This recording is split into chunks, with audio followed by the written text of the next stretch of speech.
पहले समय में जो बैल होता जो हल जोतने में प्रयोग करते थे, तो बैल के ऊपर देखते हुए कुबर निकला है। तो मेन पहचान गाय की वही है कि जिसका कुबर निकला हो वो देसी गाय है, जिसका कुबर नहीं निकला हो तो वो देसी गाय नहीं, जर्सी वगैरह फ्रीजन वगैरह। ये ध्यान में आपको रखना है। नेक्स्ट ध्यान क्या रखना है आपको कि अब जो आयुर्वेद के ग्रंथों में वर्णित है कि देसी गाय का सेवन करने से वो इसकी जो प्रकृति है घी की वो ठंडी है, ये आपके ब्रेन को बहुत अच्छा करता है, ओमेगा 3 फैटी एसिड है इसमें। तो देसी गाय वो जो उस समय जो वर्णन कर रहे हैं, उस समय जो लिखे, उस समय गाय बांध कर नहीं रखी जाती थी, मुख्यतः उन्हें चराने के लिए ले आया जाता था और चरा करके ले आया जाता था। ठीक, तो उस गाय के दूध में गुणवत्ता ज्यादा होती थी। ठीक, आज मुख्यतः गौशाला में है गाय या दरवाजे पर लोग रखे हुए हैं, ज्यादा गौशाला में ही है, दरवाजे पर कम बैठे हुए हैं। तो अगर अच्छे अच्छे जो गौपालक है वो भी बड़ी हिसाब से उनको खाना पीना सारा कुछ दे रहे हैं तो अच्छी बात है, वो उसका भी दूध और उसकी गुणवत्ता सब सही है। लेकिन कुछ लोग केवल उस पेशा के रूप में रखे हुए कि उसको बांध के रखे हुए हैं, दूध और उसके बच्चे मर गए तो उन्हें ऑक्सीटोसिन का सुगंध देते हैं, या फिर क्या करते इतना छोटा जगह में बांध कर उसको रखे हुए हैं कि बड़ी कष्टकर उनका जिंदगी है, न सही से पानी मिलता है, न उनका सही से भोजन मिल पाता है और स्ट्रेसफुल उनका जीवन है। मतलब कि बड़ी कष्टकर, उसके बच्चे को दूध भी सही से नहीं पिलाया जाता है, यहाँ तक कि नहीं पिलाने की वजह से असमय उस गाय के बच्चे की मौत भी हो जाती है। ठीक, तो इस तरह की जो गाय के आप दूध लीजिएगा तो जिस उद्देश्य से आप ले रहे हैं, जो ग्रंथों में पढ़ करके वो घी का प्रयास करने के लेने का, वो आपको नहीं पहुंचने वाला है। सेकेंडरी चलते हैं कि बहुत लोगों को पता भी नहीं है कि ये जो हमारे ग्रंथों में वर्णन है घी के बारे में, वो घी बनाया कैसे जाता है। तो बनाया कैसे जाता है, पहले आराम से आपके मिट्टी के बर्तन में दूध को बहुत देर, काफी देर घंटों तक उसको धीमी आंच से गर्म किया जाता है। गर्म करते तो वो लाल हो जाएगा पूरा दूध। इसके बाद उन्हें क्या किया जाता है, दूसरे मिट्टी के बर्तन में उनको एक गुनगुना कहिए एक अच्छा टेम्परेचर पर उनको रख करके दही जमा करके मतलब जोरन उसमें डाल के दही जमाया जाता है। और वो जब जम जाता है तो सवेरे फिर उठ करके उसमें थोड़ा पानी डाल करके उसे मथा जाता है। उससे जो क्रीम बाहर निकल के आया उसको पुनः आपको गर्म करके उससे जो घी निकलता है, इसी को बिलौना घी कहते हैं। इसी को जो आपका वर्णन है आपके ग्रंथों में वो घी है, इस टाइप का घी। इस टाइप का अगर घी का आप सेवन करते हैं इसका कुछ नुकसान वगैरह नहीं होता है, कोई भी ले सकता है, किसी अवस्था में ले सकता है। आगे हम बताएंगे कि किस किस अवस्था में आप गाय का घी वो देसी गाय का नहीं लेना है। तो ये आप जान लीजिए थोड़ा सा ये परिचय। नेक्स्ट चलते हैं हम देसी गाय के बारे में। तो ये भ्रम कुछ कुछ है उसको दूर कर लेते हैं कि जैसे किन्हीं को हार्ट का प्रॉब्लम है, मतलब क्या कि डॉक्टर ने बताया कि अब आपको सर्जरी वगैरह कराना पड़ेगा, इसमें स्टंट वगैरह लगाना पड़ेगा, बाईपास सर्जरी वगैरह करना पड़ेगा। ठीक, और देसी गाय का घी आपको नहीं खाना है। ठीक, तो जान लीजिए ये देसी गाय का घी एक होता है LDL, वो होता है HDL। ये आपका कोलेस्ट्रॉल का मतलब अच्छे जो कोलेस्ट्रॉल है उसका प्रकार है ये। तो HDL जो है वो आपके लिए अच्छा है और LDL आपके लिए खराब है। तो देसी गाय के घी में HDL नामक आपका वो क्वालिटी है, तो ये आपके लिए अच्छा है, और LDL वाला खराब है, ये इसमें नहीं है। तो देसी गाय का घी आप सेवन करा सकते हैं जिनको हार्ट का प्रॉब्लम है, और साथ में थोड़ा खाली शारीरिक परिश्रम उसको कराना है तो ये ब्लॉकेज खुल जाता है उनका। ठीक, ये बहुत अच्छी चीज है, वो भी ले सकते हैं इनको, ये भ्रम दूर कर लीजिए। नेक्स्ट भ्रम है महिलाओं को, खास करके हम जहाँ जहाँ बोलते हैं कि आप देसी गाय का घी खाइए, तो उनका कहना है कि मोटापा बढ़ जाता है देसी गाय का घी खाने से। तो देसी गाय के घी खाने से मोटापा नहीं बढ़ती है, बल्कि ये जर्सी वाला मार्केट में 600 वाला जो आप घी खाते हैं इससे मोटापा बढ़ती है, या फिर भैंस का घी वगैरह खाते हैं वो आपको मोटापा बढ़ा सकती है। ये आपका मोटापा नहीं बढ़ाती है, बल्कि जितना आपके शरीर में मांसपेशी का ग्रोथ होना चाहिए या जितना ही मांस धातु का आपको बढ़ना हो जाए उतना ही बढ़ाएगा, उससे ज्यादा आपको नहीं बढ़ाएगा। तो ये भी आप समझ लीजिए। नेक्स्ट चीज क्या है कि बहुत लोगों का ये कहना है कि आपका जो हमें देसी गाय का घी पचता नहीं है। ठीक, तो पचता क्यों नहीं है देसी गाय का घी या उनका ये दूध वगैरह, उसके पीछे पहले कारण समझिए, पचता इन लोगों को क्यों नहीं है। ऐसे शिकायत करने वाले मुख्य लोग शहरी लोग हैं, ग्रामीण लोग नहीं। तो ये शहरी लोग क्या किए हैं, लाइफ टाइम जिस समय इनका मैंने जन्म हुआ है उससे पहले से, मतलब गर्भ में उसी समय से इनको क्या दिया जाए, नकली दूध खिलाया जा रहा है, पैकेट वाला। ये नकली दूध पैकेट वाला जिसका कलर आपका व्हाइट होता है, ये दूध है ही नहीं, ये जहर है। ये तो जिंदगी भर तो इन्होंने 10 जहर खाया, तो आपका शरीर अब थोड़ा जहर के अनुकूल हो गया है। अब उस समय उनको अमृत दीजिएगा तो कहां से पचेगा वो अमृत। तो वो घी की गड़बड़ी नहीं है, बल्कि इतना दिनों से आपने जो जहर खाया इसकी गड़बड़ी है। तो वैसे व्यक्ति अपने शरीर का शोधन करके और थोड़ा अपने शरीर की पाचन शक्ति बढ़ा करके घी खाएंगे तो उन्हें भी घी पचेगा। दूसरा चीज, अगर कोई आदमी घी खा रहे हैं उन्हें घी नहीं पच रहा है, तो कुछ कुछ फॉर्मुलेशन आप जान लीजिए, उस तरीका जिसका आप करिएगा तो आपके घी पचेगा आपके शरीर में। तो क्या क्या खा सकते हैं, तो जैसे जैसे मतलब कि सवेरे उठ करके जैसे खाना वगैरह आपको खाना है, सारा चीज कर लिए है नित्य कर्म, तो आप एक छोटा सा अदरक का टुकड़ा ले करके उसमें सेंधा नमक लगा करके और उसको पहले आप खा लीजिए। वो खाने के बाद जब आप खाना वगैरह खाते हैं, घी खाते हैं, तो बढ़िया से घी आपको पचेगा। या फिर उस घी में सौंठ का चूर्ण माने ड्राई जिंजर पाउडर, सौंठ का चूर्ण 1-2 चुटकी मिला करके आप सेवन करते हैं, वो घी आपका पचेगा। या फिर आप जब खाना खाइए और उस खाने के बीच बीच में थोड़ा थोड़ा गुनगुना पानी अगर आप सेवन करते हैं, यह भी घी को आपको पचाएगा। या फिर एक आपका जो नींबू होता है उसमें बिजनोड करके एक नींबू का वैरायटी है, उस वैरायटी का नींबू का रस थोड़ा भोजन के साथ और घी का आप सेवन करते हैं, तो यह भी आपको घी जो नहीं पचता है वो पचाएगा आपको। ये तो थोड़ा थोड़ा आपका छोटी छोटी तरीका है जिसके जरिए आप अगर घी खाते हैं तो घी आपके शरीर में पचेगा। अब चलते हैं कि घी किन किन लोगों को नहीं खानी चाहिए, इसको थोड़ा सा जान लेते हैं। तो जिनकी पाचन शक्ति बहुत ज्यादा खराब हो गई है या उनको आईबीएस हो गया है, इरेटल बाउल सिंड्रोम, लीवर सिरोसिस वगैरह हो गया, फैटी लीवर वगैरह हो गई है, तो ये सब होता कैसे है, जैसे आपकी अग्नि बहुत ज्यादा खराब हो गई है, इसके वजह से हुआ है। तो पहले उनकी अग्नि ठीक करके दीपन पाचन अनुलोमन करके तब आपको घी देना हो, उससे पहले घी नहीं देना, नहीं तो वो घी फायदा नहीं करके हो सके तो नुकसान करेगा वो। तो इन कंडीशनों में आपको घी का प्रयोग नहीं करना है। अब चलते हैं हम, ये घी की मात्रा कितना होना चाहिए खाने का। तो मात्रा क्या होना चाहिए कि अगर आप शारीरिक श्रम करते हैं, बैठने वाला काम आपका नहीं है, तो आप एक दिन में 5 चम्मच भी घी खा सकते हैं। अगर कठिन परिश्रम करते हैं, उससे थोड़ा कम शरीर करते हैं तो 2-3 चम्मच आपके लिए काफी है। उससे भी कम आप कलम कॉपी वाला काम कर रहे हैं, अर्थात मेंटल काम ज्यादा करते हैं, फिजिकल काम कम कर रहे हैं, तो 1 से 2 चम्मच ही आपके लिए काफी है। ये मात्रा इसको समझने का प्रयास कीजिए। फिर चलते हैं हम घी के बारे में। लोगों का यह है कि एक पतला घी होता है, एक मोटा टाइप का घी होता है। पतला मोटा कहने का मतलब कि जब घी को गर्म करके आप रखिएगा ना, तो ऊपर से थोड़ा पतला पतला रहेगा और नीचे वाला जो थोड़ा मोटा रहेगा घी, मतलब थोड़ा वो गाढ़ा रहेगा। इसमें कौन ज्यादा आपको फायदा पहुंचाएगा, तो ऊपर जो पतला पतला घी है आपका वो ज्यादा लाभ पहुंचाएगा, और नीचे जो थोड़ा गाढ़ा पड़ गया है लाभ यह भी पहुंचाएगा, लेकिन इसकी तुलना में पतला वाला जो ऊपर है घी उसकी तुलना में थोड़ा कम लाभ पहुंचाएगा। तो अगर आप चिकित्सा में प्रयोग करते हैं या की रोशनी वगैरह में प्रयोग करवाना चाहते हैं, तो वो पतला वाला जो आपका वो घी है इसका प्रयोग करने का प्रयास कीजिए, तो बहुत आपको लाभ पहुंचाएगा। नेक्स्ट चलते हैं आपको कि ये किन किन रोगों में सबसे ज्यादा काम करता है। तो आयुर्वेद में जब आप पढ़िएगा तो 80 प्रकार के वात रोग है और 80 प्रकार के वात रोग और 20 प्रकार के पित्त रोग है। तो 80 और 20 कितना हुआ, 100। तो ये 100 प्रकार के जो है आपका जो ये आपका 20 प्रकार के पित्त नहीं होता है, लगभग 40 प्रकार के पित्त होते हैं। तो 80 और 40 कितना हुआ, 120। तो 120 प्रकार के आपके जो डिजीज है इसको अकेला घी ठीक करने का काम करता है। ये आप समझ लीजिए इतना पावरफुल ये घी है। अब वात पित्त तो हम बता दिए कि इसमें बहुत अच्छा रिजल्ट है।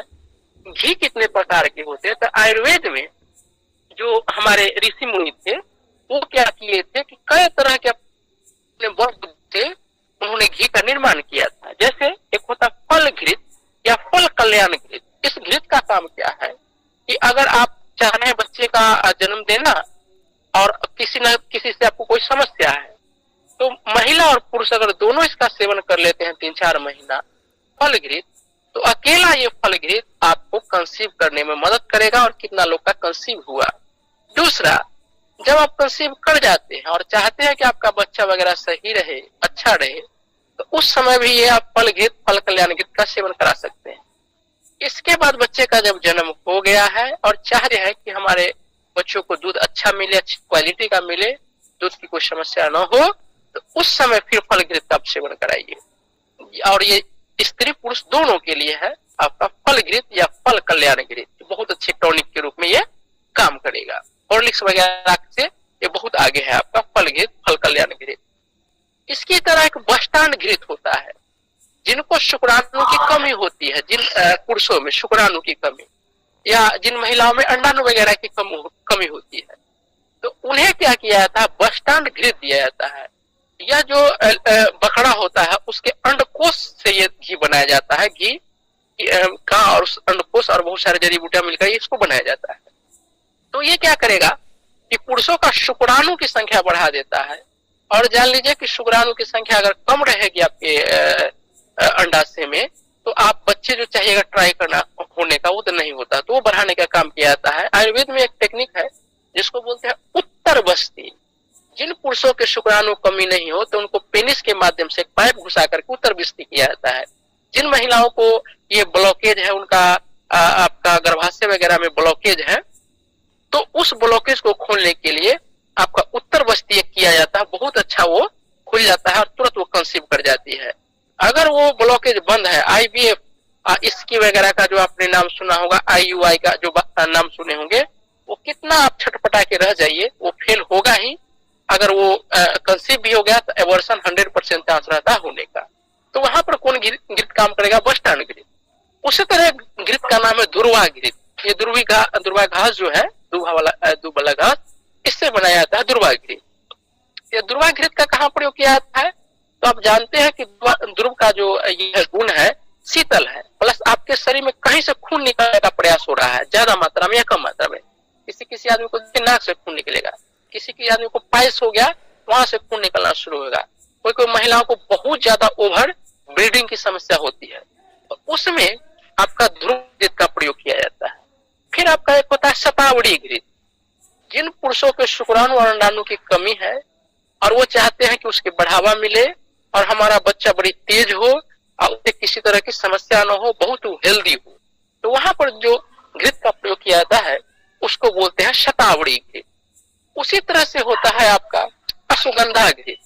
इसमें क्या किया जाता है कि आपका जिन पुरुषों को या जो महिलाएं, बच्चा जो भी है, तो देखिएगा पढ़ने में मन नहीं लग रहा है, वो ध्यान सही जगह नहीं रहता है, नींद वगैरह की समस्या है, हाइट वगैरह उनको नहीं बढ़ रहा है, सही से ग्रोथ नहीं हो रहा है, साथ में शुक्राणु वगैरह की समस्या हो, सेक्सुअल जो समस्या होती है, उसमें जो है अश्वगंधा घृत का प्रयोग किया जाता है। उसी तरह ब्राह्मणी और शंखपुष्पी घृत है। तो स्मरण शक्ति से रिलेटेड, ब्रेन से रिलेटेड कोई समस्या हो तो उसमें आपका ब्राह्मणी घृत और शंखपुष्पी घृत का प्रयोग किया जाता है। उसी तरह से आप आज देखते हैं ना कि आपका बच्चा जब जन्म लेता है उससे पहले से जन्म से लेकर 14 साल तक लगभग आपको 30 से एभव वैक्सीन दिया जाता है। एलोपैथिक में BCG का टीका है, तो ये पोलियो का है, तो ये चेचक का है, तो खसरा का है, वगैरह वगैरह। तो वहां पर मात्र एक आयुर्वेद का, जिसको बोलते हैं स्वर्ण प्राशन, अगर उस स्वर्ण प्राशन को आप देते हैं तो आपको ये सारा वैक्सीन एक बगल अकेला ये आप पर हावी हो जाएगा। और जहां जहां हम लोग स्वर्ण प्राशन का प्रयोग करवाए हैं वो बच्चा बहुत तेज है, अन्य बच्चों की तुलना में उसका हर चीज एक बढ़िया है, उसका इम्यूनिटी बहुत बढ़िया है, वो बीमार भी पड़ता है तो जल्दी उसका रिकवरी हो जाता है।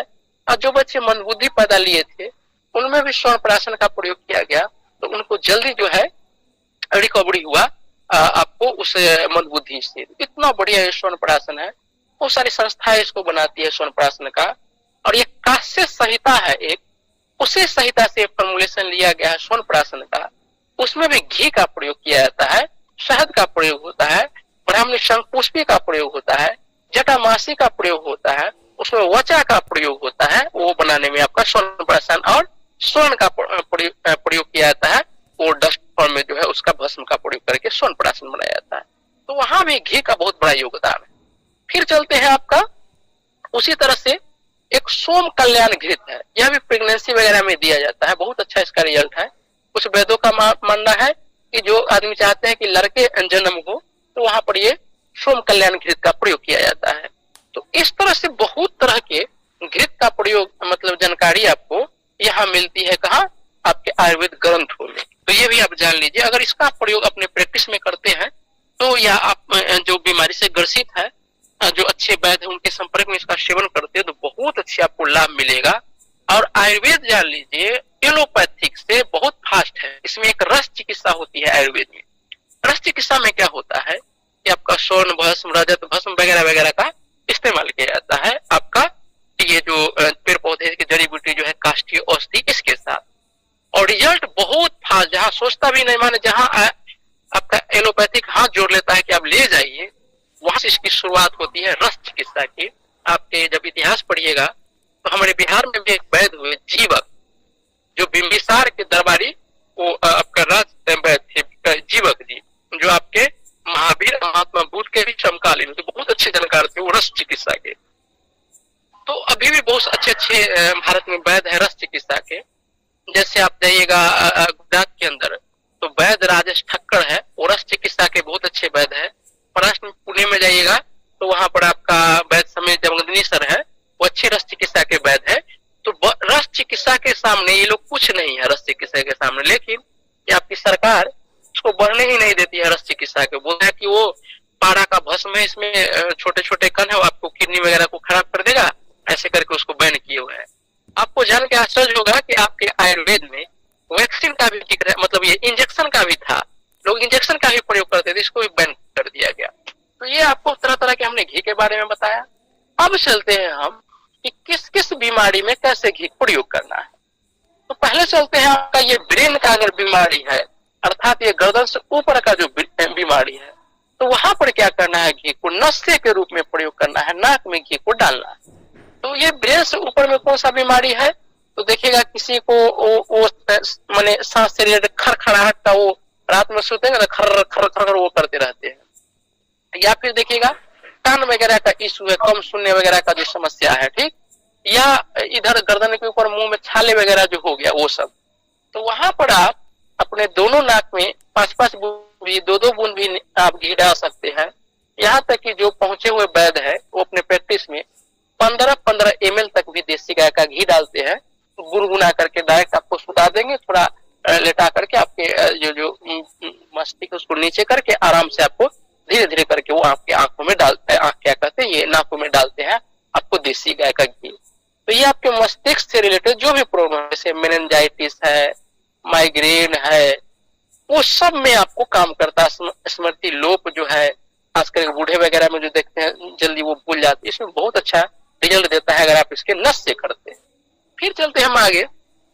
तो अगर कोई महिला खास करके पीरियड के इशू से अगर समस्या से परेशान है, खास करके क्या उनको बहुत ज्यादा दर्द हो रहा है पीरियड जब उनका होता है, तो या ज्यादा उनका ब्लीडिंग वगैरह की समस्या रहती है, वो तो बताया जाता है इसमें कि पीरियड से 3-4 दिन पहले अगर आप साधारण देसी गाय का घी को गर्म पानी में घोल करके अगर आप इसका सेवन करते हैं तो बहुत बढ़िया रिजल्ट मिलता है उनको, माने मेंसेस से रिलेटेड वो मासिक चक्र से रिलेटेड समस्या में काम करेगा। तो वहां पर आप किस तरह से इसका इस्तेमाल कर सकते हैं।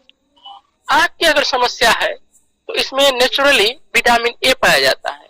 हमने उस दिन बताया था कि कुर्कुमीन आंख के लिए बहुत अच्छा है, जो कि गोमूत्र में भी पाया जाता है, ये आपके घी में भी कुर्कुमीन है। तो आंख में अगर आप आंख की समस्या में इसमें डालते हैं आंख में घी देसी गाय का, तो बहुत अच्छा रिकवरी कर देता है आंख के लिए, बहुत अच्छी दवा है आपका आंख के लिए देसी गाय का घी।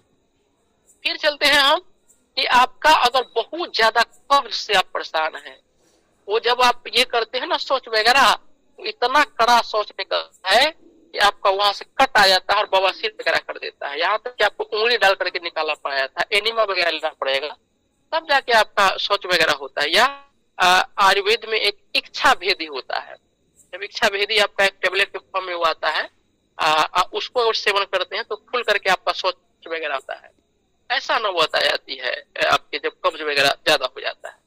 तो कब्ज को दूर करने की बहुत अच्छा दवा है आपका देसी गाय का घी। अगर देसी गाय के घी को आप रात में सुसुम पानी के साथ सेवन करते हैं, 1-2 चम्मच गुनगुने पानी के साथ, तो अच्छा से आपको पेट साफ करने का काम करता है। और आयुर्वेद में जानते हैं कि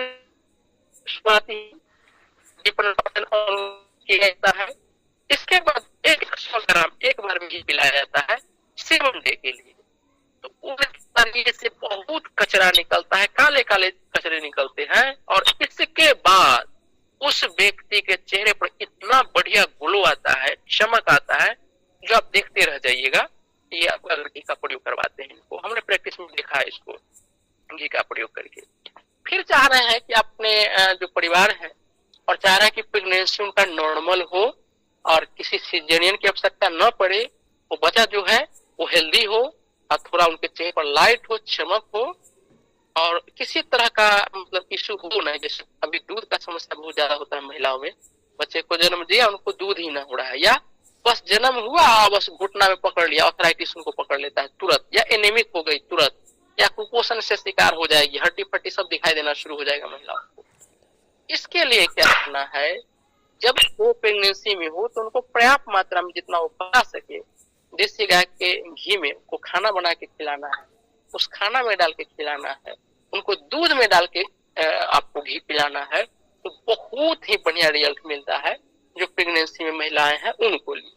अब चलते हैं, क्या कोई छोटे बच्चे हैं और चाहते हैं कि कोई ऐसा टॉनिक जो उनको ब्रेन को भी अच्छा करे, उनके ग्रोथ वगैरह को भी अच्छा करे, और उनके हड्डी जमने जितना धातु है ना, अस्थि धातु, रक्त मांस धातु वगैरह, ये सही से, मज्जा धातु का भी सही से विकास हो, तो उनके खाने में, और वो ज्यादा अगर चंचल है, हाइपर एक्टिव है वो बच्चे, तो उनके नाक में पकड़ करके आप घी डाल सकते हैं, 2 बार 3 बार जितना बार संभव है डाल सकते हैं, कोई नुकसान नहीं है देसी गाय का। तो वो देखिएगा कि उनका चंचलता जो बहुत ज्यादा था उसमें कमी आ जाएगी, और उनका मस्तिष्क का विकास में बहुत अच्छा होगा। तो ये भी ध्यान में रखिए। अगला चीज बता रहा हूँ कि देसी गाय का कमाल क्या है, इसका घी का कमाल, वो हम ये आपका अभी गूगल जहाँ से पता है कर लीजिएगा, हम लोग तो बड़ी बढ़िया से पता कर लीजिए। आप पता कीजिएगा, एक नीरज चोपड़ा है, भाला फेंक का खिलाड़ी भारत का, नीरज चोपड़ा। एक सुशील कुमार है जो बहुत बड़े पहलवान थे, अभी जेल में बंद है, सुशील कुमार। तो सुशील कुमार भारत के लिए कुश्ती में आपका रजत पदक भी जिताए और कांस्य पदक भी जिता के लाए। तो उनका डाइट क्या था, तो अपने डाइट में वो देसी गाय का दूध और घी का बहुत बड़े पैमाने पर प्रयोग करते थे, और शाकाहारी पहलवान थे आपके सुशील जी।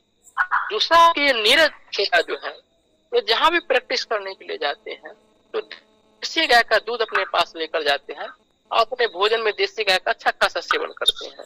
इसका प्रभाव आप देखिए, वो आदमी स्वर्ण पदक भी जीत करके, इस बार थोड़ा सा पिछले बार वो मिस्टेक करके रजत पदक भी जीत करके लाए। तो इतना जो वर्ल्ड रिकॉर्ड है उनका भाला फेंक में, तो उसमें योगदान आपका देसी गाय के घी का। तो अगर कोई आदमी खिलाड़ी बनना चाह रहे हैं, खिलाड़ी में आपका कुश्ती हो गया, रनर बनना चाहते हैं, या शतरंज की खिलाड़ी बनना चाहते हैं, किसी भी खेल की दुनिया में अगर आप आजमाइश करना चाहते हैं, तो वहां पर आपका देसी गाय का घी का बहुत बड़ा योगदान। चलते हैं नेक्स्ट। आप ये देखते हैं कि आपके ब्यूटी इंडस्ट्री, इतना बड़ा इंडस्ट्री है ब्यूटी इंडस्ट्री, जिसमें अपना वो सुंदरता बढ़ाने के लिए तरह तरह के क्रीम का इस्तेमाल करते हैं, तरह तरह की सर्जरी का इस्तेमाल करते हैं, तरह तरह के कोलेजन प्रोटीन का वो लोग इस्तेमाल करते हैं, और वह भी कुछ दिन का मेहमान होता है, फिर वो आपको दिख जाएगा कि इसमें बुढ़ापा दिख रही है। जैसे आपके करीना कपूर को देखिए, अब 2-3 बच्चे की वो माँ हो गई है, अब स्पष्ट दिख रहा है कि उनको बुढ़ापा आ गया। ठीक, तो इस तरह के बुढ़ापा से अगर आप बचना चाहते हैं, समय से पहले जब बुढ़ापा आ गया है, तो आपको जान के आश्चर्य, जितने एक्टर एक्ट्रेस है वो सारे लोग के जो डाइटिशियन है, वो लोग सब लोग इनको घी खिलाते हैं, घी खिलाने की बात करते हैं। और ये आपका उम्र मान लीजिए 30 साल है, इनका उम्र भी 30 है, तो आप उनके समय में लगते हैं कि 40-50 के, और वो 30 होते हैं आपके 20 के लगते हैं। तो ये बहुत अच्छा देसी गाय का घी आपकी सुंदरता बढ़ाने का काम करते हैं। तो हमने बताया कि इसमें विटामिन ई भी पाया जाता है, और विटामिन ई को कहा जाता है ब्यूटी विटामिन। किसी भी क्रीम में आप देखिएगा तो उसमें लिखा होगा इसमें विटामिन ई है, ठीक, जो कि आपको स्किन वगैरह को जवा बनाने का काम करती है, तो उसमें नेचुरली विटामिन ई है। तो ये आपको आप अगर ब्यूटी कोई प्रोडक्ट खोज रहे हैं, आपकी सुंदरता बढ़ाए, तो सबसे बेस्ट ब्यूटी प्रोडक्ट में ये, इसी से क्रीम भी बनता है आयुर्वेद में, इसको बोलते हैं शतधौत घृत, अर्थात एक घृत को 100 बार धोया गया है और इससे जो बन करके घृत तैयार हुआ है इसको शतधौत घृत कहते हैं। ये आप स्किन वगैरह में लाइएगा तो आपकी सुंदरता बढ़ा देगी। घाव वगैरह कट वगैरह हो गया वहां पर लगाइए, स्किन डिजीज उसमें लगाए उसको ठीक कर देगी। तो ये शतधौत घृत जो है ये बहुत अच्छा है आपका ये सुंदरता बढ़ाने में। फिर चलते हैं सुंदरता बढ़ाने के आगे। अगर आप बाल चाहते हैं कि आपका समय से पहले काले वगैरह न हो, ठीक, तो उस बाल के लिए आप अच्छा खासा घी का सेवन कीजिए। आज एक केस देखे कि एक बच्चा अपने खटिया से नीचे गिरा, उसका हाथ टूट गया। तो आज इतने कमजोर बच्चे पैदा हो रहे हैं कि बस छोटा गिरा और हाथ टूट जाता है, मतलब इतना उनको बोन, उनकी अस्थि कमजोर हो गई, हड्डी कमजोर हो गई है। तो उस हड्डी टूट फूट से, खासकर बुढ़ापा में भी तो देख रहे हैं कि हल्का सा गिरे उनका हड्डी पट्टी टूट जाता है। तो उस हड्डी के टूट फूट से अगर बचना चाहते हैं तो प्रत्येक दिन अपने भोजन में दूध के साथ उसी में गुनगुना दूध में 1 चम्मच घी डाल के अगर प्रयोग करते हैं तो बहुत अच्छा इसका रिजल्ट मिलता है। नेक्स्ट चलते हैं इसमें। तो कोई माने पुरुष जो है या महिलाएं हैं और रोशनों की समस्या से ग्रसित है, जैसे शुक्राणु में मेन क्या देखा जाता है, अगर आप प्लानिंग करना चाह रहे हैं तो उसमें देखा जाता है उसका मोर्फोलॉजी कैसा है, उसका स्पीड कैसा है, उसका क्वांटिटी कैसा है, उसका क्वालिटी कैसा है, उसका डीएनए की संरचना कैसी है, उसमें कोई इन्फेक्शन वगैरह तो नहीं है, उसमें कुछ पस सेल तो नहीं है। अगर ये सब बढ़िया है आपका तो आप आराम से कंसीव, जैसे उसका सिर्फ भी अगर बढ़िया नहीं है तो आप कंसीव नहीं कर पाइएगा। अर्थात आपको कहेगा कि वो डोनर आप ले आइए शुक्राणु, तब जाके आपका ये कंसीव होगी आपकी महिला। तो वहां भी घी का बहुत अच्छा योगदान है, वो आपको शुक्राणु बनाने का भी काम करता है। नेक्स्ट आप क्या कर सकते हैं कि कब्ज को दूर करने वगैरह में या फिर मान लीजिए कि आपको माइग्रेन वगैरह की समस्या है मस्तिष्क में, तो आप पैरों के अंदर अगर घी को मलते हैं, ठीक ना, और साथ में क्या करते हैं पैरों के साथ ये आप मस्तिष्क में घी का मालिश करते हैं और नाक में रात के रात या सवेरे भी आप घी डालिएगा, तो माइग्रेन के रोगी में बहुत अच्छा आपका घी का योगदान है, आपको ठीक करने का काम करता है। तो इस तरह से आज छोटा ही परिचय दिए हैं घी का, एक दिन और क्लास लेंगे घी का, क्योंकि बहुत कुछ छूट गया, अभी तो मोटा मोटा आपको बताया है घी के बारे में। तो अब कोई आदमी का कोई प्रश्न है तो आप पूछ सकते हैं घी के बारे में, या किसी भी और कोई प्रश्न है इधर पूछना। सर आप बोले जो पीरियड में दर्द जो होता है, जी सर जी, अब बोले कि जो पीरियड में जब दर्द होता है तो देसी घी मतलब गर्म पानी से मिलाए खाना है, उसको पीना है, उबाल पियो। घी लेना है उनको, पीरियड से पहले भी ले सकते हैं, पीरियड जिस समय हो रहा है उस समय भी घी का प्रयोग करेंगे वो गुनगुने पानी के साथ। तो उनको क्रैम्प जो होता है ना पीरियड में वो ठीक कर देगा, लगातार ले लेंगे ना वो ठीक कर देता है क्रैम्प को। ये बहुत जी जी हाँ, मतलब जोरदार जो दर्द होता है उसको ठीक कर देता है सर। और शतावरी के साथ अगर ले लेते हैं दूध शतावरी घी तो और बढ़िया रिकवरी करेगा जी। तो सर और थोड़ा सा जख्म के बारे में सर व्हाट्सएप किए थे। हेलो क्या बोले सर? सर जख्म जो व्हाट्सएप किए थे बोलिए। हाँ सर बोलिए। जख्म का व्हाट्सएप किए, घाव का जो, हाँ घाव के लिए सर ना, जी जी हाँ तो घाव के लिए हम आधा आज पता कर लिए हैं सर, कल आपको और डिटेल से हम बात करेंगे सर घाव के लिए। वो हो जाएंगे ठीक, ऊपर काम कर रहे हैं, हो जाएंगे सही सर, कल हम डिटेल से बात करेंगे इस पर सर। जी जी। चलिए और कोई आदमी का कोई प्रश्न? और सर एक प्रश्न है कि जो आदमी सर बड़ा नहीं हो, जैसे बच्चा जन्म लिया हो जो है 2 फीट से ज्यादा बढ़ ही नहीं पा रहा है, उसके कोई उपाय? हाँ जी जी हाँ, तो अभी बच्चा दूध पी रहा है? नहीं दूध नहीं पी रहा सर, 8 या 10 साल हो गया उसका। हाँ बढ़ेगा, एकदम ध्यान से सुनिए, बहुत अच्छा हम जानते हैं हाइट बढ़ाने का फॉर्मुलेशन, और बढ़ाया भी है, बहुत बच्चों का हाइट बढ़ा है सर, ठीक, ध्यान से सुनिए सर। सबसे पहले समझिए कि हाइट बढ़ने के लिए अगर विज्ञान की दृष्टि से देखा जाए तो उसमें कैल्शियम और प्रोटीन और विटामिन डी का बहुत अच्छा योगदान होता है आपकी हाइट बढ़ाने में, ठीक ना। तो थोड़ा सा दिमाग लगाइए, जो प्लांट की लंबाई बड़ा बड़ा होता है, ठीक, तो जैसे कि देखिए खजूर लंबा लंबा होता है, वो तार का पेड़ लंबा लंबा हुआ आपका, नारियल आपका लंबा लंबा होता है, ठीक ना। तो अगर जो बच्चे को हाइट आप बढ़ाना चाहते हैं, उनको नारियल अच्छा खासा जैसे खिला सकते हैं, खीर वगैरह बना करके, या उसका नारियल का पानी पिलाइए, ये जो आपका देख रहे हैं खजूर, उसको खजूर खिलाइए, ठीक, वो तार का भी सीजन में जो फल आता है उसको खिलाइए, ठीक, तो ये हाइट बढ़ेगी। दूसरा क्या है, आप जाइएगा अफगानिस्तान के अंदर तालिबान में, देखते हैं ना कितना लंबे लंबे वो लोग हैं वहां के, अफगानिस्तान तालिबान के बड़े ताकतवर वो लोग हैं। तो उनकी जो ताकत की जो राज है वो जान लीजिए आप, उसमें सबसे बड़ा योगदान है अफीम का। तो लोग अफीम का बीज आता है जिसको बोलते हैं खसखस या पोस्ता दाना इसको बोलते हैं, तो खसखस का बीज खिलाते हैं अपने बच्चों को, वो खाते भी है, इसका कोई नुकसान नहीं है, ये मार्केट में भी हर जगह मिल जाएगा। और एक रस कदम करके एक मिठाई बनती है ना, तो उसके ऊपर देखिए छोटे छोटे जो बीज लगा होता है वही है खसखस पोस्ता दाना, ठीक। दुनिया में सबसे बेस्ट क्वालिटी का कैल्शियम और जो पच सके आपके बॉडी में, नुकसान कुछ भी ना करे, उसका नाम है खसखस। कैल्शियम भी बहुत ज्यादा इसके अंदर है, लगभग मेरे हिसाब से सबसे ज्यादा कैल्शियम इसी में पाया जाता है। तो अगर आप इसका सेवन करवाते हैं खसखस का दूध में पीस करके सुबह शाम एक एक चम्मच, तो उस बच्चे का हाइट गारंटी है बढ़ता ही बढ़ता है। ये तो मन के खाने में। दूसरा हमने बताया कि जैसे बताया ना कि हर गाय का अलग अलग वैरायटी है, तो जिस गाय की लंबाई ज्यादा होती है, काफी उसका गर्दन वगैरह ऊंची होती है, जैसे कॉन्करेज गाय की लंबाई अच्छा खासा वो उनका हाइट बड़ा बड़ा होता है कॉन्करेज का।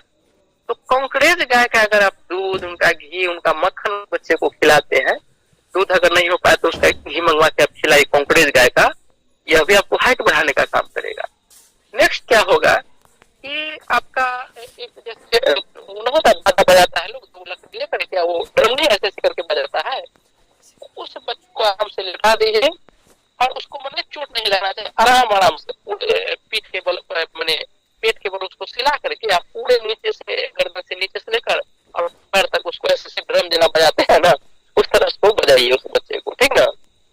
ये जो बजाइएगा ना इसको, तो आपके शरीर में जितना मांसपेशियां है, नस वगैरह है, तो वो खुलता है, मतलब उसको जो ग्रोथ करने वाला जो हार्मोन है, ठीक, तो ग्रोथ हार्मोन का नाम है आपका एसटीएच करके एक हार्मोन है, एसटीएच हार्मोन।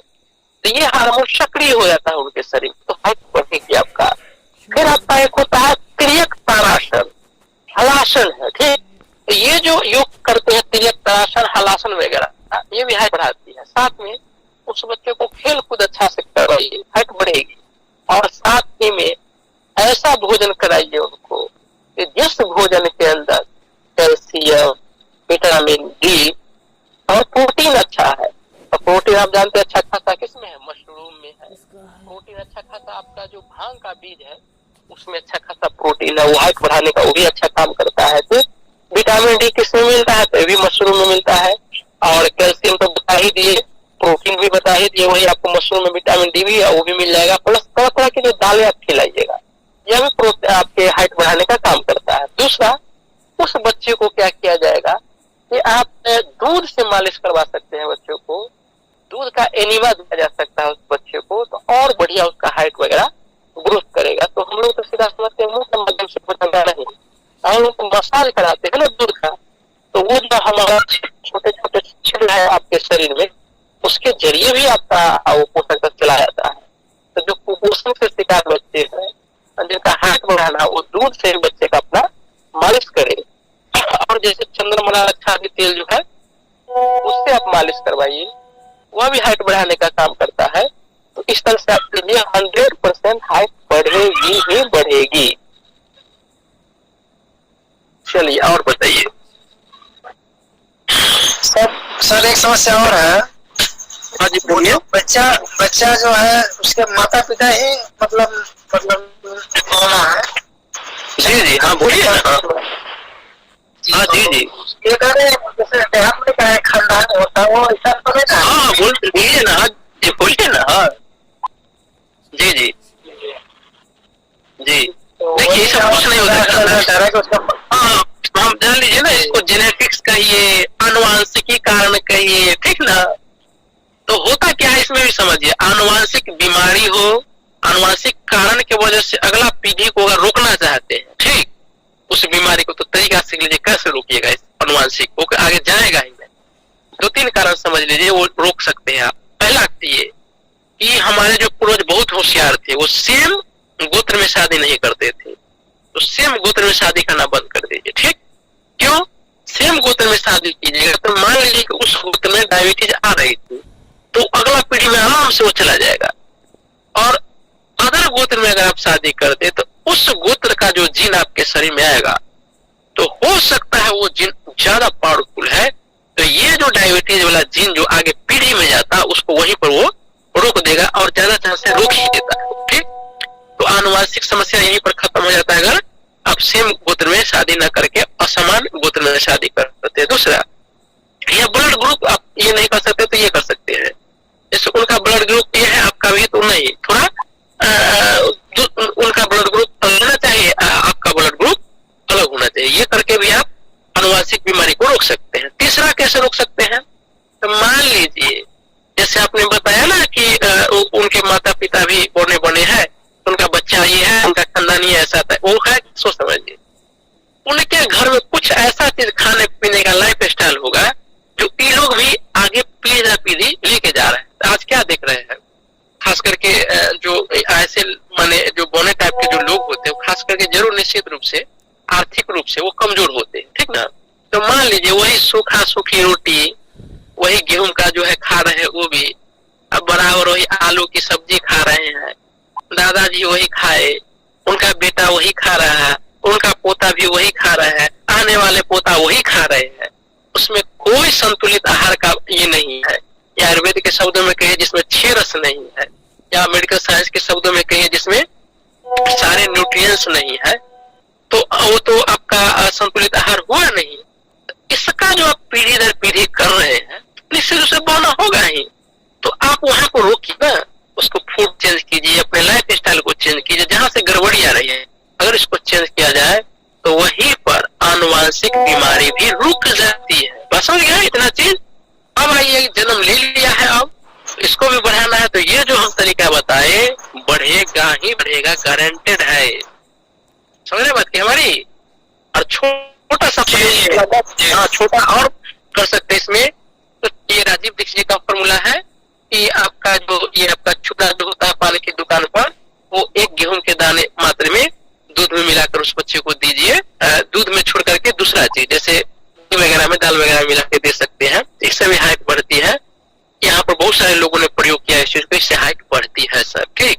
ये भी कर सकते हैं, ठीक, इसका कोई साइड इफेक्ट नहीं, केवल जिसको ये सेवन कराइएगा ना उनको किसी तरह की पथरी की समस्या न होना चाहिए, ठीक। बस आप सब प्रयोग कर सकते हैं, ठीक। तो निश्चित रूप से हाइट बढ़ेगा, आप करिए इस पर काम से।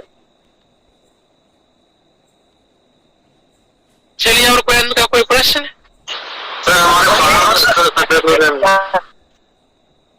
आपके बाल सफेद हो रहे हैं? जी जी। कितना एज है आपका? 30 साल। 20 साल में ही बाल सफेद हो रहे हैं? 30 30। तो 30 जी जी। तो 30 साल में अगर बाल आपके सफेद हो रहे हैं तो पहला स्वयं रीड करना पड़ेगा कि हम गलती कहाँ कर रहे हैं। निश्चित रूप से अगर आपका खान पान सही नहीं होगा, 10 बजे 8 बजे रात में खाते हैं, आज सवेरे बहुत देरों तक आप सोए हुए रहते हैं, ये भी कारण है। अब थोड़ा सा एक बदलाव कर सकते हैं, 1 या 2 ही बदलाव करना है।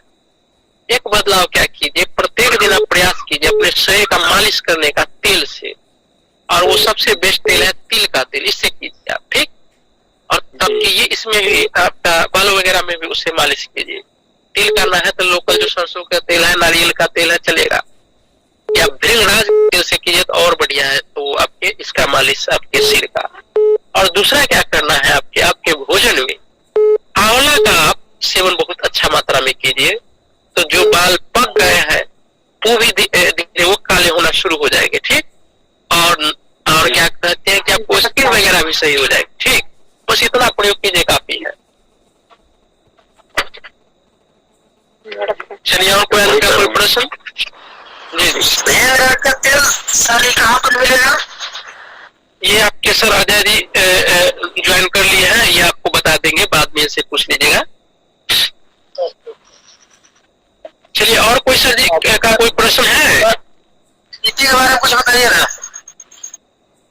इसके बारे में BP BP BP high BP, high BP, blood pressure के बारे में। हाई की लोग किसमें पूछ रहे हैं? नहीं हाई बीपी मतलब ब्लड प्रेशर बढ़ जाता है ना, जैसे 200 हो गया, 250 हो गया। जी जी, इसके बारे में। हाँ तो 250-250 वो आप क्या कीजिए, सिंपल सा इसमें एक बदलाव कीजिए जिसमें हजारों लोगों ने इसको ठीक किया है कि आप नमक चेंज करके सेंधा नमक में शिफ्ट हो जाइए। दूसरा क्या करना है इसी नमक का कि सप्ताह में 2-3 दिन नमक को घुल लीजिए पानी में, 2-3 चम्मच नमक को, या तो उसी में कपड़ा भिगो करके आपके गर्दन से नीचे पोंछ लीजिए, या उसी पानी से आप स्नान कर लीजिए। आप कुछ देर के बाद 10-15 मिनट बाद अपना शरीर को फिर नॉर्मल पानी से अपना स्नान कर लीजिए। तो ये 3 महीना अगर लगातार करते हैं, जैसे बहुत सारे लोगों ने अपना बीपी से रिवर्स कर लिया है। या ये भी नहीं कर पाइएगा तो सिंपल सा क्या कर सकते हैं आप कि अश्वगंधा एक आपका औषधि है। अगर आपका पाचन शक्ति बढ़िया है तो इस अश्वगंधा का औषधि का सेवन कीजिएगा, सस्ती औषधि है, यह भी आपको बीपी को सही कर देगा। ये सब जड़ से समाप्त करने का ये है। दूसरा क्या है, अगर लो बीपी से अगर आप ग्रसित है तो उसका भी सिंपल सा फंडा है, आप अपने भोजन में किशमिश का प्रयोग कीजिए। आपका रात में कुछ दाने 20-25 दाने रख दीजिए किशमिश, और सवेरे पर उसका सेवन कीजिए। ये लो बीपी की समस्या को आपको खत्म कर देगा। चलिए, और कोई आदमी का कोई प्रश्न है? किशमिश खाने के बाद तो शुगर बढ़ सकता है। किशमिश खाने के बाद शुगर अगर बढ़िया से चबा चबा के खाते हैं और शारीरिक श्रम वगैरह भी करते हैं तो नहीं बढ़ेगा शुगर, ठीक। और बैठे वाला आदमी है, भर दिन वो बैठ करके टीवी देख रहे हैं, कहीं कोई शारीरिक श्रम नहीं है, तो आप कुछ भी खाएगा तो शुगर बढ़ेगा। जी ठीक है, तो शारीरिक श्रम करिएगा नहीं। शुगर से तो बीपी घट सकता है। वही तो हम बताए, इस पर पूरा रिसर्च है कि अश्वगंधा आपका बीपी घटाता है। हम लोग उपयोग करते हैं, बीपी घटता है इससे। और अश्वगंधा शुगर को भी घटाएगा, शुगर को भी कंट्रोल करता है। अच्छा सर, सेंधा नमक से मतलब क्या उसको शरीर से पूरा पोंछना है गर्म पानी में? उसमें गर्म पानी में भिगो करके या उससे अपने शरीर को पोंछ लीजिए, उस तौलिया से वगैरह वगैरह से, कुछ से। गर्दन से नीचे ही ये करना है, ऊपर नहीं, ठीक। और इसके बाद फिर 15-20 मिनट छोड़ दीजिए, फिर स्नान कर लीजिए। मतलब सुबह का टाइम में? हाँ, जब आप मौका मिले सुबह वाला सबसे बेस्ट रहेगा। तो आप यहीं पर रोकेंगे। अब अजय जी जो को डेली आपको बताया थे ना कि कैंसर पर कुछ लेक्चर लेंगे, तो अब अजय जी से गुजारिश है कि सर अपना कुछ कैंसर पर बताइए। सर अजय जी, अजय वैदिक बताइए आप। थोड़ा समय दीजिए 15 मिनट का, फिर बता दीजिए, करता हूँ चर्चा। ठीक, तब तक हम इधर प्रश्न लेते हैं, ठीक है। चलिए, और कोई आदमी का कोई प्रश्न है तो पूछती है।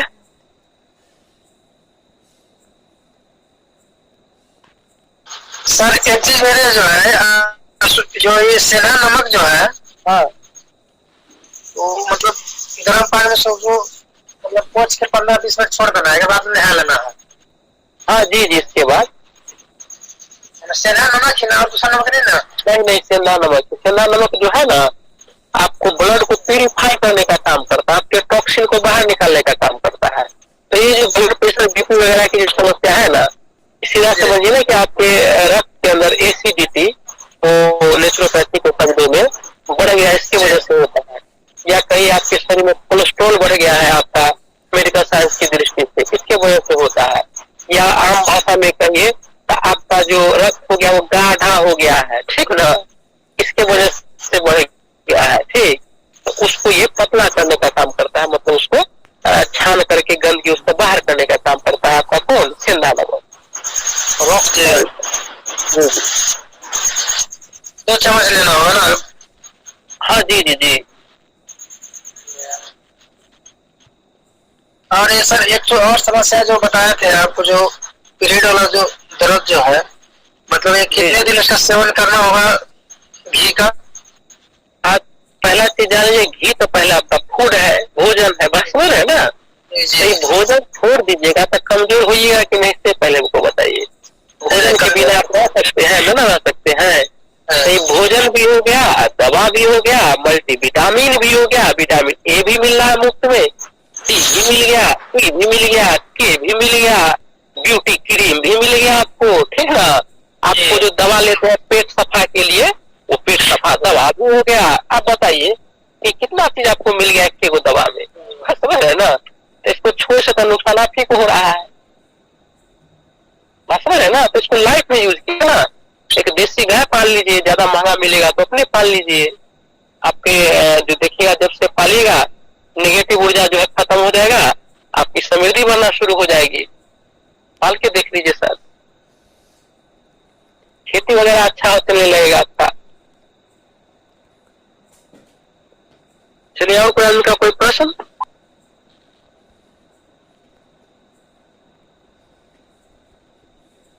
बोलिए, कोई आदमी का कोई प्रश्न है जल्दी पूछिए।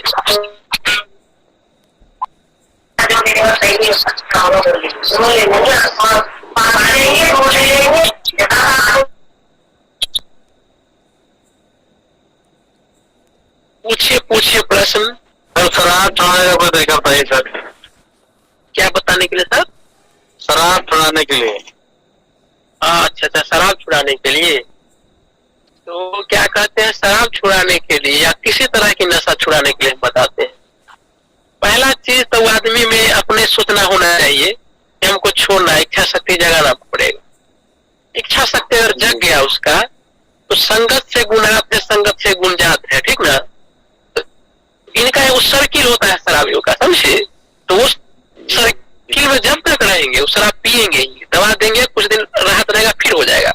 तो पहला तो एक उपाय है, आप थोड़ा इच्छा शक्ति उनको विल पावर अपना जगाना पड़ेगा कि हमें संगति से दूर रहना है। दूसरा चीज अब आइए, तो जो शराबी व्यक्ति होता है ना, उनमें सल्फर और मैग्नीशियम जैसा तत्व की कमी होता है उनके शरीर में। तो उस तत्व की माने कमी के वजह से उनका शरीर उनको ये करता है कि भैया जाओ शराब पी लो, शराब पी लो। अगर इस चीज की कमी हो जाती है ना आपके सल्फर पोटेशियम वगैरह का, तो आपके शरीर वो शराब की ओर आपको धकेलेगा कि आप शराब पियो, ठीक। तो अगर नेचुरल रूप से आपको सल्फर दिया जाए, वो पोटेशियम वगैरह दिया जाए, तो वो आपको शरीर डिमांड करना बंद कर देगा। तो वो क्या है उसमें, जैसे आपका जिंजर जो है ना, अदरक, उसको क्या कीजिए, छोटे छोटे पीस काट करके नींबू के रस में डुबो करके धूप में रख दीजिए। इतना है डुबोइए कि जितना वो ये एडजस्ट कर जाए, धूप में सूख जाए। वो ऐसा डुबा के रख दीजिए, फिर अगला दिन डुबो के रख दीजिए, ऐसे ऐसे करके लगभग आप 7 डे ऐसे कीजिए। फिर उसको क्या कीजिए, अब उसको सुखा के बढ़िया से रख लीजिए कोई चीज में। इस आदमी को कहिए आप खाने के लिए, अगर नहीं खा पाते हैं तो इनको भोजन में या कैसे करके दूध वगैरह में उसको मिला करके दीजिए इनको। ये बहुत अच्छा नशा को छुड़ा देता है। या फिर आप क्या कीजिए कि 2 लीटर पानी ले लीजिए आप, ठीक ना। और 2 लीटर पानी में आप क्या कीजिए, लगभग 200 ग्राम अजवाइन जानते हैं ना, उसको डालिए उस पानी में, और उसको गर्म करते करते करते करते 200-250 ग्राम जब पानी बच जाए तो उसको छान उन करके रख लीजिए, किसमें, किसी कांच के बर्तन में। और इस व्यक्ति को पूरे दिन भर में 1 चम्मच 2 चम्मच 3 चम्मच करके सुबह शाम बढ़िया करके पिलाइए। तो इससे भी नशा छूट जाता है आपका, शराब का नशा से। और सबसे बड़ा उनका, अगर होम मिनिस्टर पूछते हैं ना, उनका पत्नी वगैरह अगर पावरफुल होगा, ठीक, तो वो भी नशा छुड़ा देगी। हमारे गांव में बहुत बड़े शराबी थे, ठीक ना, इतना बड़े शराबी थे कि अपना पूरा जमीन बिकने के नौबत आ गया। उनकी पत्नी जो है ना, एक दिन बढ़िया से उनका जो है कुटाई पिसाई की, इतना बढ़िया से धुनाई हो गया ना, अगला ना। तो अगर होम मिनिस्टर बढ़िया मिल जाते, इससे भी शराब खाएगा। चलिए, और का कोई प्रश्न? शुगर की समस्या में सर बियर पी सकता है आदमी? शुगर की समस्या में क्या सर? जैसे बियर जो है ना, नशा मतलब बियर। हाँ ठीक है, जी जी। तो बियर मतलब ले सकता है शुगर का? हाँ बताते हैं बियर क्या पीता है। तो देखिए, शराब तो अपना आयुर्वेद में भी शराब है। ये जो आपको सजीवनी सूरा आता था वो क्या था, शराब ही था, सजीवनी सूरा, ठीक ना। या आसम रिस्ट वगैरह जो आता है ये सभी आपका अल्कोहल, इसमें नेचुरली अल्कोहल होता है। या आप ताड़ी या वो खजूर वगैरह जो पीते हैं इसमें भी अल्कोहल है। और इसके बाद वो लोग आदिवासी लोग जो महुआ का जो बनाते हैं ना वो भी आपको शराब ही है, ठीक, उसमें भी नेचुरली अल्कोहल है। या आपको आदिवासी लोग वो जो भात का सरा करके बनाते हैं माड़ी वगैरह उसमें भी नेचुरली अल्कोहल है। तो अगर इसको 20 से 25 ml के रूप में अगर इसको लीजिएगा, ठीक, ये नुकसान नहीं करता है, ये दवा के रूप में आपको शरीर में काम करेगा, एनर्जी देगा आपको, और ये डायबिटीज छुड़ा देता है। ये जो हमने बताया ये सब चीज, ये डायबिटीज छुड़ाने का काम करता है। दूसरा चीज, अगर आप रसिया में जाइएगा तो वहाँ जौ से एक शराब बनती है जिसको बोलते हैं बोध का। अगर आप फ्रांस में जाइएगा तो अंगूर से एक शराब बनता है, उसको शैंपेन बोलते हैं, ठीक। तो उसको बनाने का जो प्रोसेस वगैरह जो है, जो आपके शरीर के नुकसान नहीं है वो लोग, और कम मात्रा में उसको लिया जाता है तो चलेगा। लेकिन आपके कंट्री में जो देखते हैं जितना ये बियर पियर है कि जौ वगैरह से बना है, कुछ नहीं, सब है वो आर्टिफिशियल अल्कोहल का इस्तेमाल किया जाता है। ये आपको सीधा लीवर को नुकसान करता है, यहाँ तक कि आपको नपुंसक बना देगा ये, ठीक, लीवर, और हर तरह से आपको डैमेज कर देगा ये। तो ये नहीं चलेगा सर।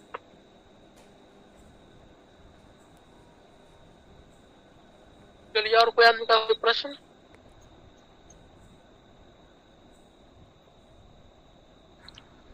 वैद जी नमस्ते। जी नमस्ते, बताइए। वैद जी, अभी आपने हाइट के लिए बताया 10 साल के बच्चे के लिए, तो क्या ये लड़कियों के लिए भी मतलब इनको सेम प्रोसेस दे सकते हैं? एकदम सेम टू सेम जो प्रोसेस लड़का में होगा वो प्रोसेस लड़की में भी होगी, ठीक।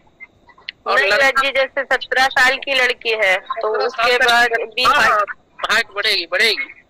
याद रखिए कुछ चीज फॉर्मुलेशन, कि जैसे लड़का है ना, और उनका कंठ देखते हैं ना, ये कंठ यहाँ पर होता है, ठीक, ये कंठ पूरा उनका फूट गया, मतलब पूरा वो निकल गया है, ठीक। तो उसी समय समझ जाइए कि अब उनका हाइट नहीं बढ़ेगा, ठीक। आप थोड़ा प्रयास करेगा, थोड़ा मोड़ा बढ़ेगा, लेकिन जितना आप आशा रखते हुए बढ़ने का उतना नहीं बढ़ेगा, कुछ बढ़ेगा लेकिन। उसी तरह से अगर लड़कियां हैं और उनको जब तक पीरियड वगैरह नहीं आई तो आप जितना चाहिएगा हाइट बढ़ना बढ़ेगी उसमें, ठीक। पीरियड वगैरह जब आना शुरू हो जाता है, ठीक, तो आप जितना आशा रखे हुए है ना उतना तो नहीं बढ़ेगा लेकिन बढ़ेगा, फिर भी वो हाइट बढ़ेगा, बात समझ गए। तो यही कंडीशन है थोड़ा सा इसमें, और कुछ नहीं है, हाइट बढ़ेगा, निश्चित रूप से हाइट बढ़ेगा। हमने देख, ठीक है वैद जी। और और एक क्वेश्चन और है वैद जी, वो दाद हो रहा है बहुत, जैसे बहुत जगह बारी बारी बारी बारी बॉडी में हो जाते हैं, तो करीब 10-15 साल से प्रॉब्लम है। इनको ये प्रॉब्लम है?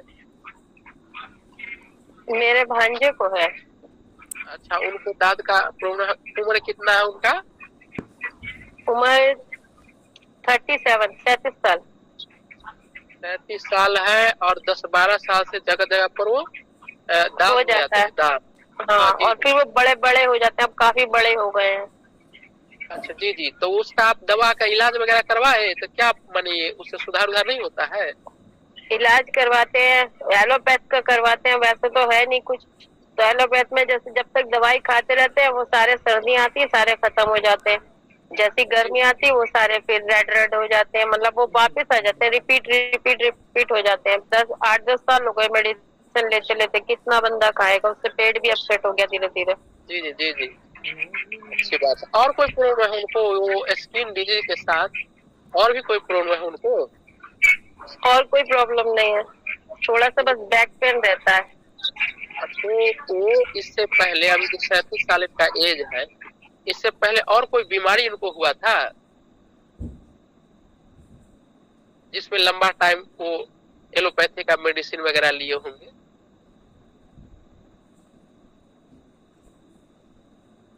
नहीं वैद जी, और तो कोई उसको बीमारी नहीं हुई, बस ये है कि थोड़ा कभी कभी जैसे जल्दी से कोल्ड हो जाता है और जिससे गले में इन्फेक्शन हो जाता है, बस यही होता है। सर्दी गर्मी जैसे होगी तो बस जल्दी कुछ भी होगा तो बस कोल्ड होगा, बाकी कुछ। ये इनका जो जन्म हुआ था नॉर्मल डिलीवरी हुआ था या सिजेरियन से?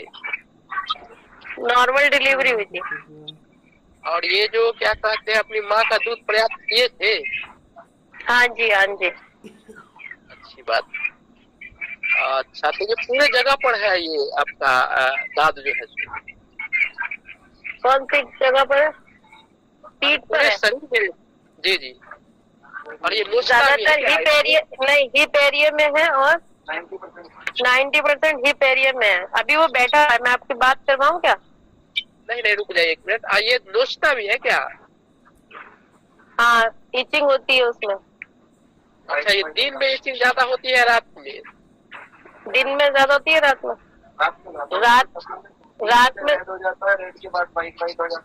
रात में ज्यादा होती है।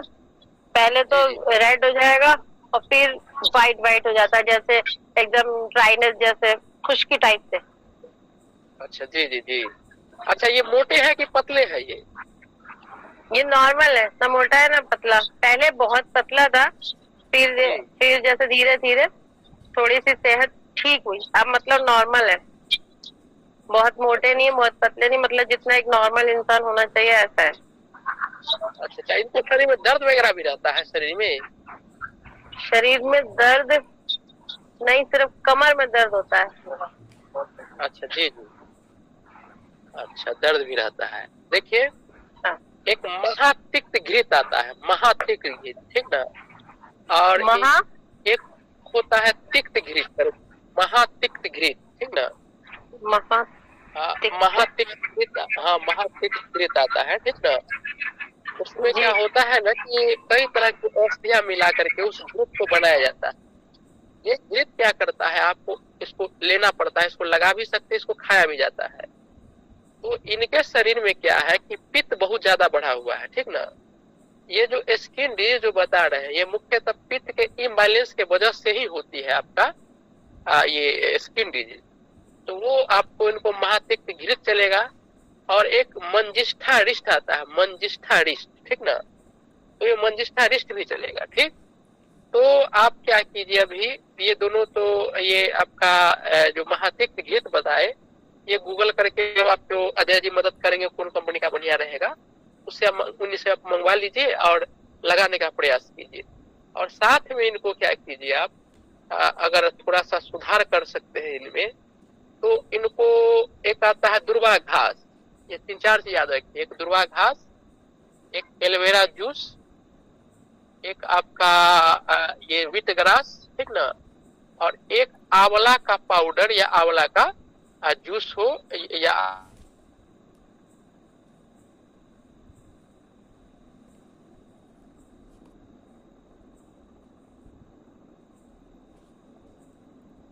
तो ये भी आपके पित्त को शांत करने का काम करेगा। और आपका मुख्यतः आपके शरीर में, आपके लीवर वगैरह में इनको गैस वगैरह निश्चित रूप से बनता होगा, गैस कब्ज वगैरह भी होगी। कुछ ये गैस वगैरह बनती है इनको, गैस वगैरह भी बनती है, कब्ज वगैरह भी है। गैस बनती है, कब्ज भी है, जी जी जी। तो इनको ये 4 गो उपाय बता दिए, कीजिए। एक सप्ताह आप देखिए, अगर इससे सुधार नहीं होता है, ठीक, इनको संपर्क करना पड़ेगा, क्योंकि क्रोनिक डिजीज हो गया है, ठीक ना? इनको थोड़ा आपका जी इनका थोड़ा वमन वगैरह कराया जाएगा, पंचकर्म होता है ना आयुर्वेद का, वो करा करके अब फिर इनका इलाज किया जाएगा। तो जो चीज बताए इनको करिए, 1-2 सप्ताह आप देखिए कि क्या सुधार मिलता है। कम से कम मंजिष्ठा रिष्ट जो आपने बताया, उसको ले खाना है? ये पीने वाला है, रिष्ट जितना भी होता है ना, उसको पिया जाता है पानी में घोल करके। पीने वाला? अच्छा, सिरप है? हाँ जी जी, सिरप है, ये आयुर्वेदिक सिरप है। तो ये आप कीजिए 15 दिन कम से कम, सुधार हो गया तो अच्छी बात है, क्या होता है तो संपर्क आप कीजिएगा, क्योंकि ये क्रोनिक डिजीज हो गया है। जी जी, ठीक है, ठीक, धन्यवाद। ठीक है, बहुत बहुत धन्यवाद आपका भी। और भी कोई किसी आदमी का कोई प्रश्न है तो पूछ लीजिए। सर, समस्या है कि जो नाखून जो होता है हाथ का, वो मतलब धीरे धीरे अपने गल रहा है, उसके कारण क्या है? वो नाखून आपके हाथ, दोनों हाथ का या एक हाथ का? नहीं ना, दोनों हाथ और दोनों पैर का नाखून जो है ना, धीरे धीरे मतलब गल रहा है। अच्छा जी जी। तो इसमें आप पैर का भी गल रहा है? पैर का भी है। अच्छा जी जी। तो देखिए इसमें करना क्या है आपका कि हमारा जो कैस्टर ऑयल है ना, अरंड का तेल, बहुत अच्छा तेल है ये अपने से आप पेरा के बना सकते हैं या किसी कंपनी का से ले सकते हैं। जहां जहां पर ये हुआ है आपका, वो गल रहा है, वहां वहां पर इसको लगाइए और इसको लगा करके रात में पट्टी वगैरह बांध करके सो जाइए, ठीक। और कुछ देर जैसे 5 मिनट 10 मिनट उसी कैस्टर ऑयल में डुबो कर आपको रखना है। किस चीज को? ये अपने पैर को। और 1 सप्ताह तक 2-2 चम्मच इनको कहिए दूध में वो कैस्टर ऑयल और आधा चम्मच वो सोंठ का चूर्ण मिलाकर इनका सेवन करने के लिए, ठीक। तो निश्चित रूप से इनको माने 7-8 दिन में लगभग 50 से 60% ठीक हो जाना चाहिए, ठीक ना। समझ में हमारी आ रही है। और खाने में क्या कीजिए, ये फंगस से रिलेटेड प्रॉब्लम है, फंगस वाला। तो आयुर्वेद के वैद्यों का कहना है कि फंगस की सबसे बेस्ट दवा है आपका तुलसी। देखिए सब पौधे में आपका कीड़े वगैरह लग जाएंगे, एक ही पौधा है तुलसी जिसमें कीड़े वगैरह नहीं लगते हैं, ठीक। तो उस तुलसी का पत्ते आपका सुबह शाम इनको कम से कम 10-15 पत्ते इनको कहीं आराम से मुंह में रख के चूसने के लिए 2 दिन नहीं ले सकते हैं। एक दिन संडे नहीं लेना है, एक दिन शुक्रवार को नहीं लेना है, ठीक। और पूरे दिन आप इसका सेवन कीजिए तो ये आपको ठीक हो जाएगा सर। और नहीं ठीक होता तब संपर्क कीजिए, भगवान धन्वंतरी की कृपा से आपको ठीक हो जाएगा ये। चलिए और कोई आदमी का कोई प्रश्न? 1 सेकंड सर, मेरी बात सुनिएगा। संडे और शुक्र क्यों नहीं लेना चाहिए तुलसी का पत्ता? हाँ, ये शुक्रवार और ये आपका रविवार जो है ना, ये आपका क्योंकि वैज्ञानिक ढंग से तो कोई रिसर्च इस पर हुआ नहीं है, लेकिन बताया जाता है कि इस दिन किसी पौधा में जो है ना उसका औषधीय गुण मतलब रहता है, लेकिन वो आपके लिए नहीं रहता है, वो मतलब उसके लिए रहता है, ठीक। उस दिन थोड़ा कहीं ज्यादा अपने ग्रोथ वगैरह पर ये खर्च करती होगी अपना ऊर्जा, तो उस दिन अगर लीजिएगा ना तो उल्टा काम करता है ये। इसको सेवन कीजिएगा या उसके पास भी अगर जाइएगा तो उल्टा आप ही के शरीर से ऊर्जा खींच लेगा ये। बात समझ गए ना। पीपल के पेड़ के नजदीक भी अगर आप जाइएगा ना शुक्रवार या संडे वगैरह को, तो उल्टा काम होता है, आपको उल्टा ये ऊर्जा खींच लेगा आपके शरीर से। ये 2 दिन केवल छोड़ करके आपको ये करना है। अच्छा वैसे एक तो और में समस्या है, जो पीपल के पेड़ तक पानी जो दिया जाता है वो मतलब कौन कौन दिन दिया जाता है? देखिए जैसे 2 दिन हम बताए कि आपका ये 2 दिन माने आपको उल्टा करता है रिएक्शन, ठीक ना। तो इसके अलावा आप बहुत सारे धर्म संप्रदाय इसके बारे में तो हम नहीं बता सकते हैं किस दिन दिया जाता है, लेकिन ये 2 दिन छोड़ करके आप दे सकते हैं। ब्राह्मण लोग बोलते हैं कि शनिवार के ही दिया जाता है वो भोर में। अच्छा, तो देखिए एक होता है ट्रेडिशनल, एक होता है आपका शास्त्रीय, ठीक ना। तो शास्त्रीय में तो हमेशा कुछ ना पढ़े, ट्रेडिशनल में कहीं कुछ होगा तो दे सकते हैं, नुकसान कहाँ है आपको। हम तो 2 ही दिन में बताए, शुक्रवार और संडे को छोड़ करके। जी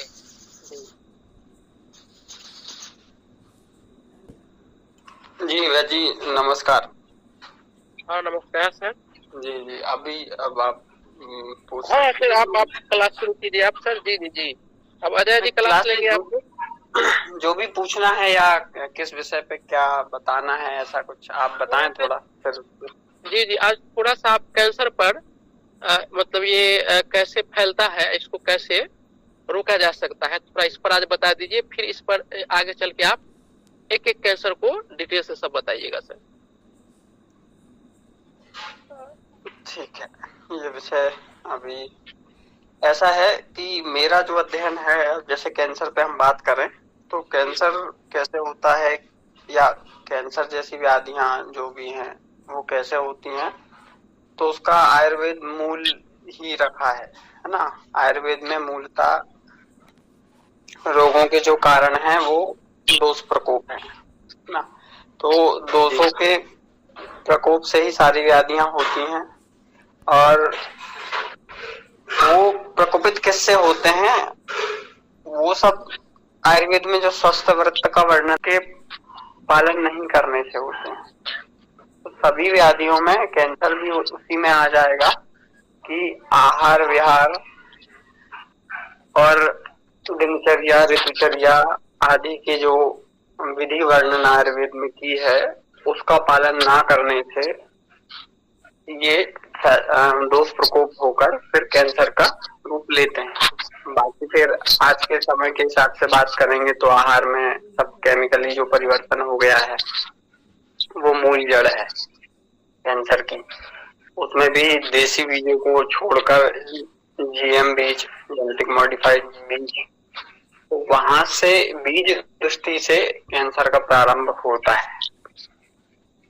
वहां से दोष प्रकोप होके जिस तरह से फसलों में, आहार में, अनाज में इनके बीज दुष्ट हुए हैं, उससे वो फसल बनी, वो भी दुष्ट बीज से ही निर्मित हुई और वही चीज हमने सेवन करी तो शरीर में भी जो निर्माण हुआ, जो भी रस, रक्त आदि धातुओं का, वो विकृत रूप से ही निर्माण हुआ है।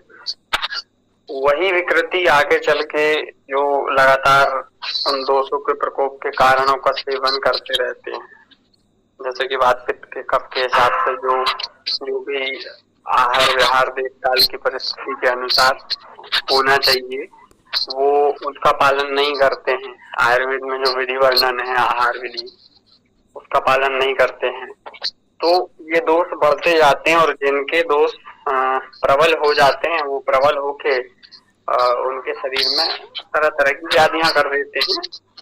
उसी में ये कैंसर भी आ जाता है। अब आयुर्वेद के हिसाब से कैंसर की बात करेंगे तो कैंसर को एक शोथ रूप में मानते हैं। शरीर में सूजन, किसी भी प्रकार की सूजन, शोथ में, गुल्म में, इसके अंतर्गत मूलतः इसको माना गया है। तो उन सब के कारण यही है दोष प्रकोप होना, इनकी वजह से कैंसर सब हो रहा है। अब मॉडर्न परिप्रेक्ष्य में सब और चीजें सब जानते ही हैं, सबको पता ही है, तो हर व्यक्ति जानता है कि जैसे नस्ली चीजों का सेवन ही हो गया, मद्य अधिक सेवन, तंबाकू का अधिक सेवन, ये तो कारण है। फिर पर्यावरण प्रदूषण, जल, वायु, अग्नि, इनका दूषित हो जाना, यही सब कारण है मुख्यतः। और हमारी दिनचर्या में, आहार विहार में वो सब शामिल है और उनके शमन का जो उपाय है, जैसे कि आयुर्वेद में जो दिनचर्या है वो इसीलिए है कि दोषों की व्यवस्था बनी रहे। कफ दोष का शमन सुबह के समय किन किन विधियों से होता है, तो वो विधियां दिनचर्या में हमें वर्णन है कि प्रातः काल उठना है, दंत धावन करना है, दातुन आदि का कटुतिक्त का रस के प्रयोग उसमें होना चाहिए। तो हम कोलगेट यूज करते हैं, वो मधुर रस का होता है, रस में एसिलियस होता है, कैंसर कारक है। ये चीजें नहीं, ऐसा जो कोई भी हो, आयुर्वेदिक मंजन भी है, पेस्ट भी है, वो भी है मधुर रस का, मीठा, तो वो कफ दोष का शमन नहीं करने वाला, तो दोष प्रकोप होने ही वाला है। तो जो दैनिक दिनचर्या की विधि दी है, इस पर विस्तृत रूप से एक विषय करके आयुर्वेद पे बात करते ही हैं। आपने भी शायद पहली कुछ पिछली कक्षाओं में की होगी और भी डिटेल में उन पर चर्चा कर सकते हैं शास्त्रीय व्यवस्थित तरीके से। ये अब दोपहर के समय फिर और शाम के समय, दोपहर में पित्त प्रकोप, शाम को वात प्रकोप, ये दैनिक है। तो दैनिक जो दिनचर्या है उसमें जो हमारे नियम दिए हैं वो सब उनके शमन के लिए दिए हैं, लेकिन वर्तमान में उसका पालन कोई नहीं करता है। कारण ये है मुख्यतः, भाई सुबह उठ के कफ दोष शमन के उपाय करने की बजाय कफ बढ़ाने वाली चीजों का पालन करते हैं। जैसे एक प्रचलन अभी चल रहा है, उठते ही पानी, एक तो लेट उठते हैं, तो वो भी कफ प्रकोपक है। सुबह के समय सोना, सूर्योदय के बाद सोना कफ प्रकोप का ही वो है। और उसके बाद में फिर पानी पीते हैं, वो भी कफ शमन का उपाय करना था, तो उठ के ठंडा पानी 1-2 लीटर इतना सारा पी जाते हैं, वो भी कफ बढ़ाने वाला हो जाता है। तो सारी विधि उल्टी पालन कर रहे होते हैं। बिना भूख के फिर खा लेते हैं, समय से नाश्ता पानी कर लेते हैं, तो इनसे दोष प्रकोप बढ़ता जाता है। और ये चीजें जब लगातार चलती हैं, वात समन के लिए अभ्यंग बताया आयुर्वेद में, वो कोई करता नहीं है। अभ्यंग बताया, नश्य बताया, नासा और जो ऊर्ध्व जत्रु है, मतलब गले के ऊपर का जितना भाग है, उसके शोधन और समन के लिए प्रतिदिन हमें नश्य के लिए बताया, नाक में तेल डालने के लिए, वो नहीं डालते हैं। गंडू कवल बताए हैं, वो नहीं करते हैं। तो कैंसर आदि, अब जैसे मुंह का ही कैंसर वगैरह होते हैं, अधिकतर मुंह में कैंसर होते हैं, तो हम उनको बिगाड़ने का काम तो खूब करते हैं। गुटखा तम्बाकू खाएंगे, कुछ भी चबाते रहेंगे, कुछ भी साफ सफाई का ध्यान नहीं रखेंगे, केवल मंजन कर लिया, वो भी कैंसर कारक कर लिया। लेकिन उसका समन का जो उपाय है, अब तेल गंडूश करना, कवल धारण करना, ये कोई नहीं करता है। कड़वे तीखे कसैले रस से मंजन करना, शोधन करना, ये कोई नहीं करता है। एक तो जो करना चाहिए वो नहीं कर रहे हैं, जो नहीं करना चाहिए वो और किए जा रहे हैं। इन वजह से कैंसर होता है। नाक में तेल डालना, फिर सिर का अभ्यंग करना, पूरे सारे शरीर का अभ्यंग करना, वात पित्त समन की, ये सारे उपाय। समय से निद्रा लेना, भोजन विधि का पालन करना, भूख लगने पे खाना, भोजन में 6 रस होना चाहिए, ये सिद्धांत है भोजन के, वो उनका पालन नहीं होना। तो अधिकतर ये सब कफ पित्त प्रकोपक जो कारण होते हैं, आमदोष करने वाले, अग्निमंद करने वाले जो कारण है, ये लगातार जब चलते रहते हैं, तो यही जब बहुत अधिक मात्रा में प्रकोपित होते हैं, तो फिर वो शरीर में कहीं ना कहीं शोथ निर्माण करते हैं, सूजन, स्वेलिंग पैदा करते हैं। और फिर वहां पर यदि हेतु किसी के पित्त के ज्यादा हैं, फिर वात प्रकोप भी, तीनों दोषों का प्रकोप तो होता ही है। तो ये तीनों सब मिलजुल के और फिर उसको कैंसर का रूप देते हैं आगे चले। वही आयुर्वेद में गुल्म, शोथ आदि, त्रिदोषज गुल्म, त्रिदोषज शोथ, इस प्रकार से काफी चीजें बताई